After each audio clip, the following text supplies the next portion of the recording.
ദൈവ തിരുനാമത്തിന് മഹത്വമുണ്ടാകട്ടെ. ഏവർക്കും ഹെർമിറ്റ്സ് ടോക്സിൻ്റെ 714 ഭാഗത്തിലേക്ക് സ്വാഗതം. ഇന്നത്തെ പ്രഭാത ചിന്തയ്ക്കായി തിരഞ്ഞെടുത്തിരിക്കുന്ന വേദഭാഗം വിലാപങ്ങൾ 3-ാം അധ്യായം 22-ാമത്തെ തിരുവചനമാണ്. നാം മുടിഞ്ഞു പോകാതിരിക്കുന്നത് യഹോവയുടെ ദയയാകുന്നു, അവൻ്റെ കരുണ തീർന്നു പോയിട്ടില്ലല്ലോ. തൻ്റെ പിതാവിന് നാഡീസംബന്ധമായ ഒരു രോഗം പിടിപെട്ട് ഓർമ്മയും സംസാരശക്തിയും നഷ്ടപ്പെട്ടപ്പോൾ ആ മകൻ ആകെ അസ്വസ്ഥനായി. ഏറെ വൈകാതെ തന്നെ ആ അപ്പൻ കിടപ്പിലുമായി. അമ്മയാണ് അപ്പനെ നോക്കുന്നത്. പിന്നീട് അങ്ങോട്ടുള്ളതായ ദിനങ്ങൾ ഇരുളടഞ്ഞതായിട്ട് അയാൾക്ക് തോന്നി.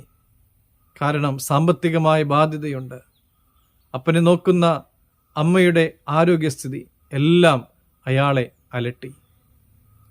പ്രിയമുള്ളവരെ, അപ്പോഴും അയാളെ ശക്തിപ്പെടുത്തിയ ഒരു വചനമുണ്ട്. അതാണ് വിലാപങ്ങൾ 3:22. നാം മുടിഞ്ഞു പോകാതിരിക്കുന്നത് അവൻ്റെ ദയയാകുന്നു. പ്രിയമുള്ളവരെ, മുടിഞ്ഞു പോകുക എന്നുള്ളതിന് എബ്രായ ഭാഷയിൽ ഉപയോഗിച്ച് തീരുക, തീർന്നു പോകുക എന്നൊക്കെയാണ് അർത്ഥം.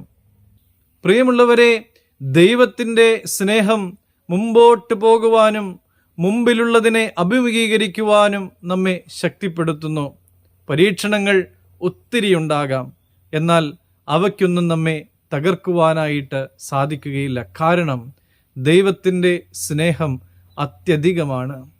ഈ മനുഷ്യൻ്റെ കുടുംബത്തിലും ദൈവത്തിൻ്റെ സ്നേഹം വ്യാപരിക്കുന്നുണ്ട്. ഡോക്ടർമാരിലൂടെയും കുടുംബക്കാരിലൂടെയും ഒക്കെ ഡോക്ടർമാരിൽ നിന്ന് ലഭിച്ച നല്ല ഉപദേശങ്ങൾ, ബന്ധുക്കളുടെയും സ്നേഹിതരുടെയും സഹായ സഹകരണങ്ങൾ, സാമ്പത്തികമായിട്ടുള്ള സഹായങ്ങൾ, അവരുടെ ദയവ്. പ്രിയ സ്നേഹിതരെ, ഇരുണ്ട നാളുകളിലൂടെ ആരെങ്കിലും കടന്നു പോകുന്നുണ്ട് എങ്കിൽ ഒരിക്കലും പ്രതീക്ഷ കൈവിടരുത്. എന്തൊക്കെ നമ്മുടെ മുമ്പിലുണ്ട് എങ്കിലും ഒന്നിനും നമ്മെ മുടിച്ചു കളയുവാനായിട്ട് സാധിക്കുകയില്ല. കാരണം മഹാകാരുണ്യവാനായ ദൈവത്തിൻ്റെ സ്നേഹം നമ്മളെ ചുറ്റുന്നുണ്ട്.